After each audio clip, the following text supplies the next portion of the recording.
Oui, effectivement, ça fait beaucoup. Mhm. Mais du coup, à ce moment-là, tu es athée et tu as déjà une partie des répétitions pour lesquelles tu es consciente. Effectivement. Et tu décides de retourner du coup à l'église et il va se passer quelque chose. Mhm. Qu'est-ce que c'est? Effectivement.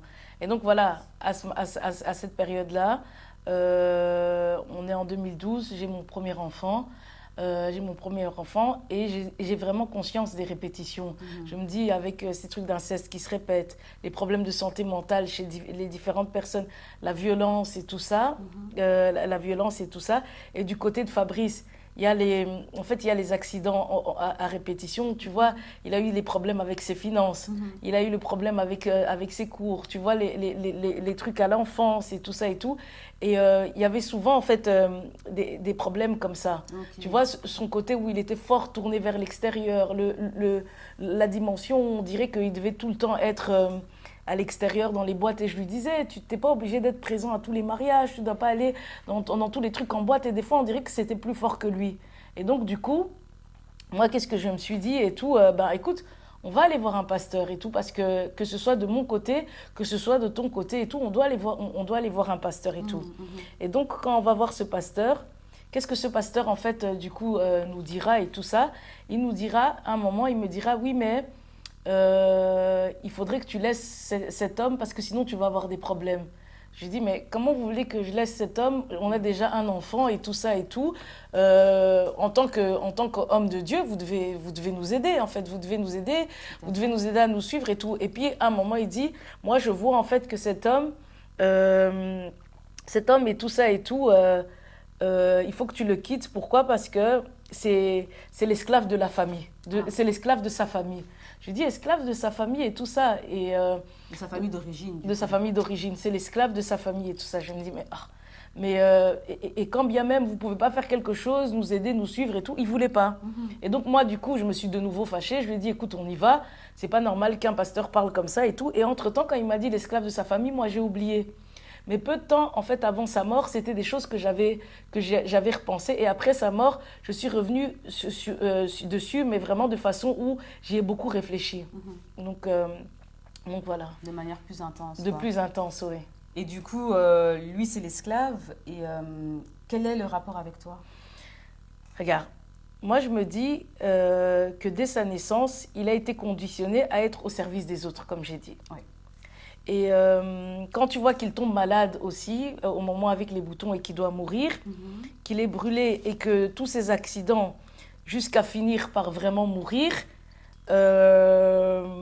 par rapport à tout ça, tu vois, tu comprends qu'il y a il y a cette forme d'esclavage. Et tu sais que au moment de la cérémonie du deuil, il y a des personnes qui vont prendre la parole. Et dans ces personnes, il y a une personne qui dira, il est rentré en fait en Belgique avec un accident et il quitte le territoire belge avec un accident. Ah ouais. Oui, parce Ah qu'il est venu oui. ici Un accident, par oui. rapport à sa blessure et tout ça et tout. Oui. Et puis, donc, en fait, tu as tout ça. J'ai dit aussi que, j'avais expliqué aussi que c'était par rapport à la tante qu'il avait eu aussi un accident quand il était plus jeune, à ses 9 ans. Oui, Ouais. tout à Tu fait. sais que là, on parle seulement que oui, j'ai pas donné ma voiture et tout ça. Regarde un peu une manière subtile de te faire porter des problèmes, j'ai pas donné ma voiture. Mais on dira pas non plus que, tu sais qu'il y avait un moment, il avait une fête, ils allaient chez la cousine, au mariage de sa cousine et tout. Il a fait un accident avec cette même tante.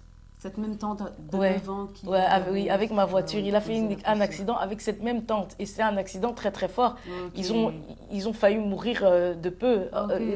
de justesse, avec une voiture. Ouais. Et il décédera aussi d'une voiture, Oui, tu oui, vois. oui, oui, oui. Et donc, pour en revenir à moi, l'esclave, c'est dans quel sens? C'est que sincèrement, en réfléchissant, tu sais que je n'avais jamais repensé au moment où, en fait, où je vois le problème de l'inceste. Tu sais, je n'y avais jamais repensé jusqu'il n'y a pas longtemps. Mhm. J'ai vu l'inceste, mais tu sais comment ça s'est passé? Non. En fait, en fait, chez nous, on a une maison 3 étages Ok. avec un rez-de-chaussée. Mhm. Il y a 3 étages avec un rez-de-chaussée. Et donc, il y a 3 étages et tout en haut, en fait, il y avait la chambre. Il y avait la chambre du frère en question. Mhm. Et je me rappelle, on était le soir, on était le soir avec une des sœurs et tout, on discutait. Ok. On était debout, on discutait. Mhm. Et puis à un moment, en fait, moi, il y avait ma chambre ici et il y avait la chambre à côté d'une autre de mes sœurs. Et les chambres Ta étaient chambre collées. était à quel étage? Ma chambre, elle était ma chambre, elle était au deuxième étage. Ok. Là, le rez-de-chaussée, premier étage, deuxième étage. Et donc, à chaque fois, il y a 2 chambres par palier. Ok. Et donc, les chambres sont collées. Il y a juste une porte qui sépare. Ok. Et donc, là, je suis avec ma soeur, on discute et tout. Et il y a, en fait, il y a mon frère qui est dans la chambre à côté. Mhm. On est au même étage. Moi, ma chambre, elle est là et tout ça. D'accord. Et puis, il y a ma soeur, il y a mon frère qui appelle, ouais, mais tu viens, et tout ça et tout. Et je dis, mais pourquoi il t'appelle? Et moi, je me disais, il l'appelait quoi? Il veut la frapper. Comme il avait l'habitude de brutaliser, il va la frapper et tout ça et tout. Elle me dit, et puis je lui dis, non, mais va pas et tout. Elle me dit, non, va pas. Et qu'est-ce qui se passe? C'est qu'à un moment, elle y va quand même. Mais moi, je suis réveillée. Mhm. Je suis debout, ils vont dans la chambre à côté. Je suis désolée, mais il y a les chambres au-dessus. Tu sais que je dors pas et tout, des trucs comme ça. Et donc, à un moment, j'entends plus rien. Et je me dis, qu'est-ce qui se passe? Moi, je vais vérifier dans le sens où je me dis, mais je les entends plus, je les ai pas entendus sortir, il s'est passé quelque chose. Et je tombe sur ça. Et donc, moi, qu'est-ce que je me dis? Sincèrement, au jour d'aujourd'hui, c'est un truc que j'y avais jamais repensé. Moi, je trouve que cette histoire, en fait, elle a été calculée. En fait, moi, je me dis que ça a été fait en sorte pour que je puisse le voir. Dans quel intérêt, à part l'intérêt mystique, je vois rien d'autre. Parce que quand tu comprends après que j'ai commencé à rater, que j'ai commencé à être éteinte, je me dis et tout, on a vu, le peuple a vu une grande lumière et tout ça, et on est devenu ténèbres. C'est à ce moment-là que j'ai commencé à m'écrouler, Ouais. jusqu'à ce que je rencontre Fabrice. C'est ça. Et donc, à un moment, tu vois, on n'ose jamais en fait s'interroger sur qui est qui dans nos familles, mais sincèrement, et je le dis, moi je trouve que c'était calculé. Mhm. C'était calculé. Et moi, à ce moment-là, je suis en train de chuter dans ma vie de tous les jours.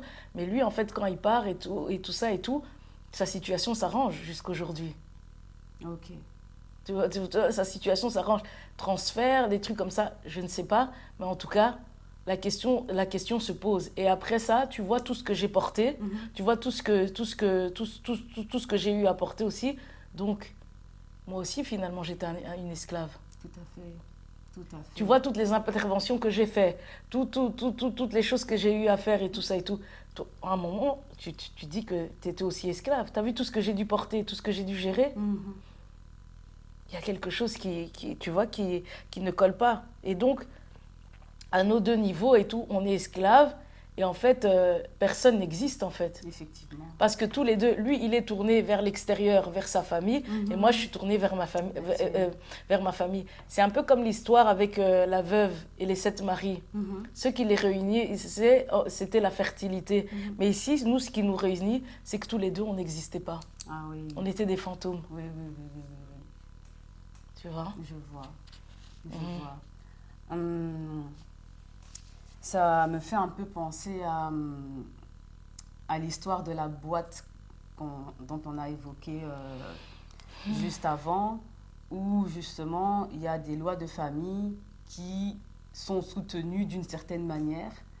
Et là où, si ça se passe bien pour toi, du coup, ça vient déranger les lois de famille. Et ça me fait penser à ce que tu disais dans une vidéo précédente où tu disais que ta mère te disait que tu avais détruit sa famille du fait d'avoir parlé. Donc, c'est comme si tu avais dérangé des lois de famille en parlant, tout simplement. En parlant de ce secret. En fait, moi, je trouve que j'ai pas dérangé, en fait, en dénonçant ce secret, qui, en fait, en vérité, tout avait été mis en place pour que je puisse le voir. En fait, en dénonçant, en fait, c'est venu me, en fait, faire porter un truc. C'est à ce moment-là, en fait, que j'ai commencé à porter des choses. Ok. C'est que j'ai commencé à porter des choses. Et moi, je commence à me dire, en fait, que quand je me suis mis avec Fabrice, ça commençait à devenir un danger. Oui, ça dérangeait. Ça dérangeait. Pour moi, ça devenait un danger. Ça dérangeait. Et pour mon côté, et pour son côté. Je suis désolée. Ça dérangeait parce que peut-être que des fois, il y a des gens, ils sont en boîte, ils sont dans les tromperies et tout, des trucs comme ça. Peut-être que ça vient répondre à des lois familiales. Ouais. Ça sert l'intérêt d'une famille. Parce que, en fait, si aussi tu remarques, en fait, autour de sa blessure, ça a aidé aussi quand même beaucoup de gens. Parce que bon, sa tante, elle est venue par rapport à ça. Je sais qu'à un moment, son oncle a eu des problèmes au niveau des papiers et il a pu en fait avoir derrière la situation de Fabrice. Quand, avant de mourir et tout ça, il a fait venir beaucoup de ses proches aussi du Congo. Et tout ça, il envoyait aussi beaucoup d'argent. Donc tout ça, ça sert en fait. Oui. Et moi aussi de mon côté, quand je vois et tout que je portais, que je réussissais pas, j'ai fait 2 dépressions.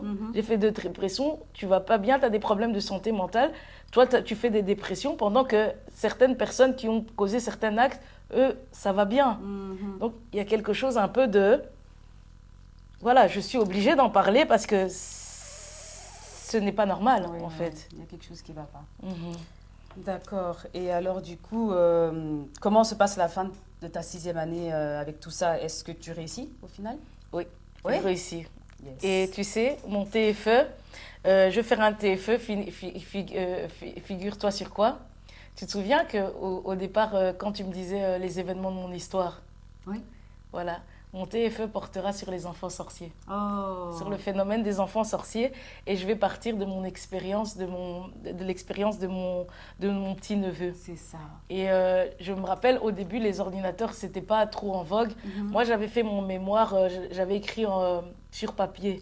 Et Fabrice va tout copier, recopiera tout sur ordinateur. C'est lui, en fait, du coup, qui aura rédigé par ordinateur. Moi, j'ai mis la pensée, et lui, par ordinateur, il va rédiger toute la partie Word, quoi, en fait. Tout taper, quoi. Je le vois encore, le jour où je devais le rendre, il avait fait une nuit blanche. Oh là là. Donc, vous vous rendez compte de ce que cet homme représente pour moi? Bien sûr. Donc, qu'on vienne me dire comme ça, il faut le remplacer du jour au lendemain.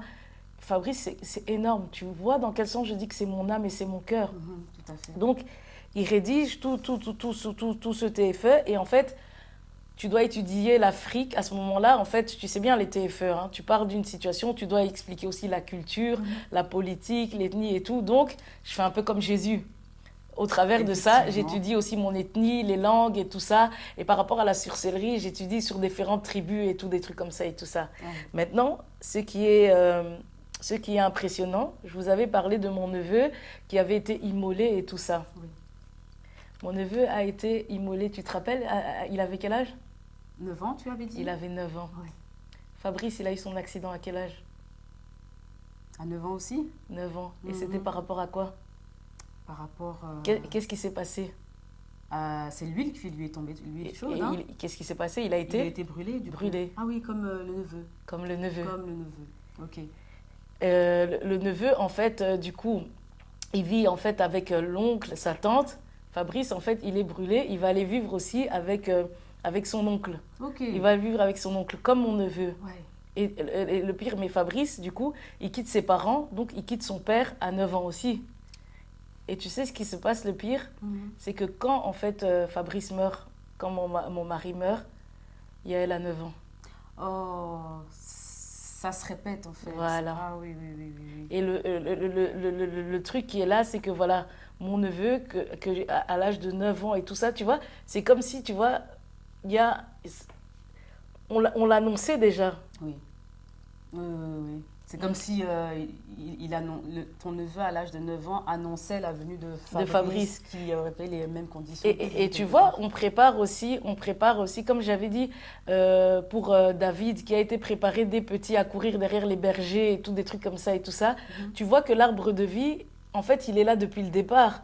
Donc, en fait, le fait aussi d'avoir vécu ça et tout ça, c'est comme si, en fait, mon mental était déjà, en fait, préparé à ça. Oui, tout à fait. Tu vois, mon neveu qui a brûlé, son histoire et tout ça. Donc, en fait, c'est comme si Dieu avait disposé mon cœur à accueillir mon futur mari. Tout à fait.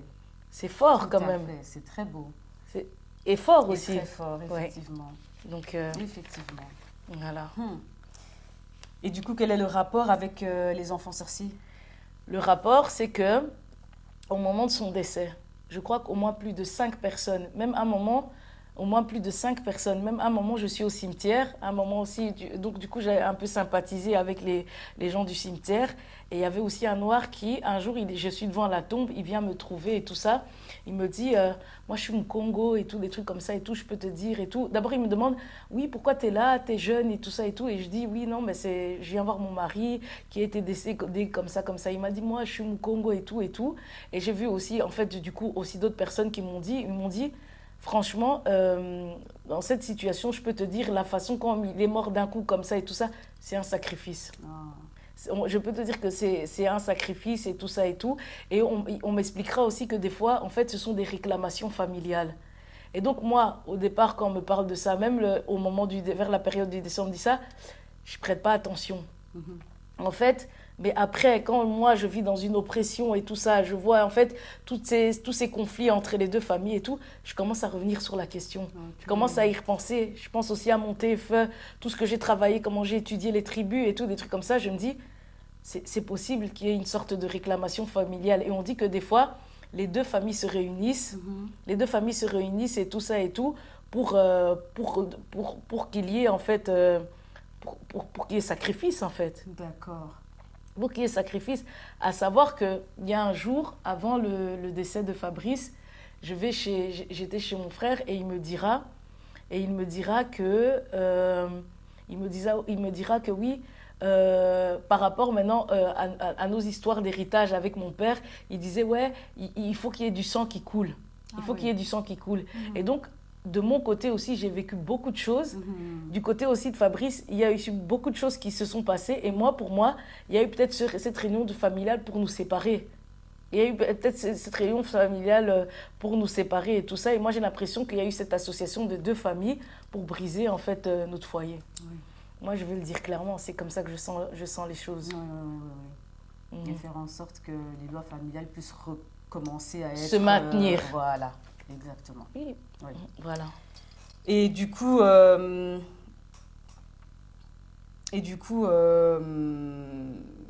j'imagine que tu vas nous en parler un peu plus lors de la prochaine vidéo, mais est-ce que tu peux nous donner déjà un avant-goût si c'est possible?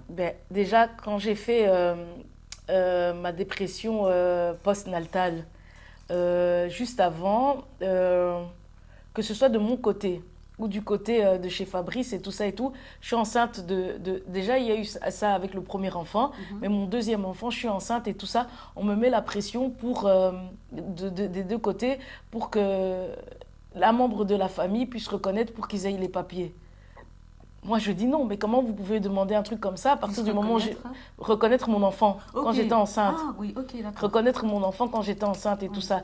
Ils m'ont mis ces pressions-là et tout, des trucs comme ça, je voulais pas. Je dis, mais le papa, il est là, pourquoi vous allez faire des choses comme ça et tout, des trucs comme ça et tout ça. Je voulais pas que ce soit du côté de ma famille, que du côté de la famille de Fabrice et tout, des trucs comme ça. Et ça, c'était des choses déjà qui m'ont mis des pressions et tout, des trucs comme ça. Et Fabrice, il osait pas dire non plus. Il y avait déjà cette première pression et tout ça et tout, c'est cette première pression. Et il y a un moment, une femme de son oncle, à un moment, Fabrice, on a des soucis et tout, des trucs comme ça. Et je me dis... Attends, excuse-moi, la première histoire, c'est qui demande à mettre son nom? Il y a un de ses oncles qui demande en fait de reconnaître l'enfant pour qu'il puisse avoir les papiers. Mais quelque part, en faisant ça, ton enfant aurait été dans la même situation que son père qui aurait vécu, entre guillemets, avec son oncle, mais d'une manière officielle, on va dire. Ah! Et il y aurait eu une transmission ou une répétition qui se serait passée. J'ai même pas pensé à ça. L'air de rien. Exactement. Mais donc, c'est refusé et donc... Je refuse. Mais on dirait que je refuse, mais ça va me porter préjudice après. Okay. Je vais faire une dépression intense. D'accord. Et il faut savoir aussi plus tôt, une femme à son oncle une femme à son oncle de l'époque. J'ai des problèmes avec Fabrice, je lui parlais pour qu'elle puisse me conseiller. Okay. Pour qu'elle puisse me conseiller et tout. Et sans raison tangible, elle me dira quitte Fabrice. Enfin, ça sert à rien. Et elle me dira que ouais, cette famille, elle est pas bien et tout ça. Et puis Fabrice, il est pas propre et tout ça. Tu seras pas heureuse. Cette famille, elle est vraiment pas bien et tout et tout. Donc, il faut que tu le quittes. Donc, elle me dit de quitter un peu comme le pasteur qui me dit ça. Ah oui. Elle me dit de quitter un peu comme le pasteur et tout ça et tout. Et ça, j'expliquerai un peu plus dans la prochaine vidéo. Et au décès aussi, du coup, de Fabrice, à un moment, je suis avec ma sœur. Je suis avec ma sœur. Il est décédé. Hein. Oui. Je suis avec ma sœur. Un jour, comme ça, elle me raconte, elle me dit, tu sais, quand tu avais fait ta dépression et tout, un jour, Fabrice était fatigué. Qu'est-ce qu'il a fait? Il est venu me déposer avec les enfants chez ma sœur. Ok. Et ma sœur, elle dit, je vais juste prendre ma sœur, mais toi, tes enfants, je ne vais pas te les prendre, c'est tes enfants, tu te les gardes, je les prendrai seulement le jour où tu seras mort. Ah, c'est ta sœur qui dit ça à Fabrice, du coup. Elle dit ça à Fabrice, elle me dit ça, mais elle me le dit, elle me le raconte à moi au moment où il est vraiment mort. Je lui dis, oui, mais et t'es pas mal avec le fait de me dire ça? Elle me dit, oh non, mais je dis, mais ça se fait pas de dire ça. Et en fait, quand elle me dit ça, moi, ma tête, elle bouge. Je me dis, mais en fait, limite, même, elle m'a fait peur. Ça Je me fait suis froid dit, mais dans le dos, en fait, oui. oui. Oui, oui. Je me dis, mais c'est quoi ce monstre? Et je me dis, à un moment, je me dis, en fait, c'est resté 1 semaine, 2 semaines, je me dis, mais en fait, c'était prémédité? Est-ce qu'elle a voulu qu'il meure? Et tout, des trucs comme ça et tout. Et à partir de là, j'ai commencé à réfléchir sur plusieurs choses. Ce qui s'est passé, c'est qu'à un moment, juste après ma dépression, qu'est-ce qui se passe? Avec Fabrice, on se prend la tête pour un bête truc, en fait, il quitte la maison. Il quitte la maison, et peu de temps après, ma sœur, elle a un problème, elle vient habiter chez moi. Elle va habiter là pendant 4 ans. Et alors que Fabrice, il m'avait dit, c'était une bête prise de tête, il avait loué un appartement pas loin, mais il comptait revenir. Ok. Et ma sœur s'est installée là pendant 4 ans. Donc là, tu vois encore que les choses étaient faites pour que, voilà, on puisse plus, en fait, se mettre ensemble. Il y avait Mais un bref, barrage. ouais, un barrage. Mais bref, juste pendant ce temps-là, avec Fabrice et tout, on se voyait quand même. On a eu 4 ans de séparation, mais on avait toujours des contacts. On avait toujours des contacts, on était toujours attachés et tout. Donc, on se voyait et tout ça. Et donc, à un moment, en fait, quand ma sœur vit chez moi, qu'est-ce qui se passe? C'est qu'à un moment, un de ses amis à ma sœur va utiliser mon réseau à la maison. Il va utiliser mon réseau, mais pour faire des choses illégales. Aïe. Pour faire des choses illégales. Qu'est-ce qui va se passer avec cette situation illégale? C'est qu'en fait, la police en fait, va venir me chercher. Elle va m'arrêter et elle va arrêter Fabrice. Ah ouais. Et on va faire un jour en garde à vue. Ok. On va faire un jour de garde à vue. Et à partir de là, qu'est-ce qui va se passer et tout ça? Il y avait aussi un de ses amis qui lui avait donné des affaires à garder chez lui à la maison. Mais dans ces affaires-là, il y avait je ne sais pas si c'est des armes blanches ou des armes tout court et tout ça. Et à partir de ce problème-là de réseau, Oui. la police sera derrière Fabrice. Oh, wow. Sera derrière Fabrice jusqu'à sa mort. Et la situation où son ami va lui donner les affaires là, ça va encore aggraver son cas. Ça va encore aggraver son cas et tout ça et tout. Et par rapport à ça, j'ai commencé à me dire que, comme déjà je t'avais dit qu'en voyant ce truc-là, j'ai été éteinte. Mais en étant avec Fabrice, j'ai commencé à m'allumer. Je me suis dit que peut-être ma famille, il fallait me faire taire. Ma famille, il fallait me faire taire. Quand tu vois aussi ma mère qui est là, toi tu mets tes règles en place, qui veut venir se mêler, les oncles aussi qui viennent, qui en fait, t'as aussi, on te dit de quitter et tout, des trucs comme ça. Tout ça et tout, tu te demandes, il y a un problème. Exactement. Il y a un problème au niveau des 2 familles et tout ça et tout. Et même la tante qui est là, comme j'avais dit, elle vient te faire porter des... En fait, ils essayent de te faire porter des trucs, mais eux-mêmes, dans leur lien, ils se disent pas et tout ça et tout, qu'avec les accidents à répétition. Et ce que tu ne sais pas, c'est qu'un jour, il va aussi chez son oncle avec son frère, avec un de ses frères qu'il a fait venir du Congo. Ok. Tu sais qu'ils vont aller chez l'oncle là, pendant qu'ils vont aller chez l'oncle, la voiture de Fabrice, elle va brûler. Oh. Elle va être carbonisée. Waouh. Elle va être carbonisée. J'ai même les photos et tout ça. Elle va être carbonisée. Il est avec son frère à ce moment-là et tout. Encore un accident par rapport à la voiture et tout ça. Et donc, tout ça, tu commences à te dire, ça pose problème, quoi. Bien entendu. Et donc les problèmes de voiture sont déjà présents avant même que toi tu n'entres en jeu. Voilà.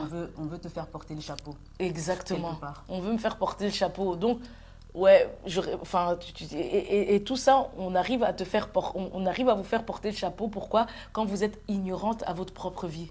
Tout à fait. Jésus, est-ce qu'on a réussi à le faire porter quoi que ce soit comme chapeau, pardon? Rien. Les Rien du pharisiens, tout. ils ont essayé à plusieurs reprises et Rien du tout. c'est pas passé. Oui. Mais quand en fait il va à la mort, il va se faire crucifier, c'est lui qui choisit de se faire crucifier pour aider ceux qui sont dans une situation captive comme nous. C'est ça.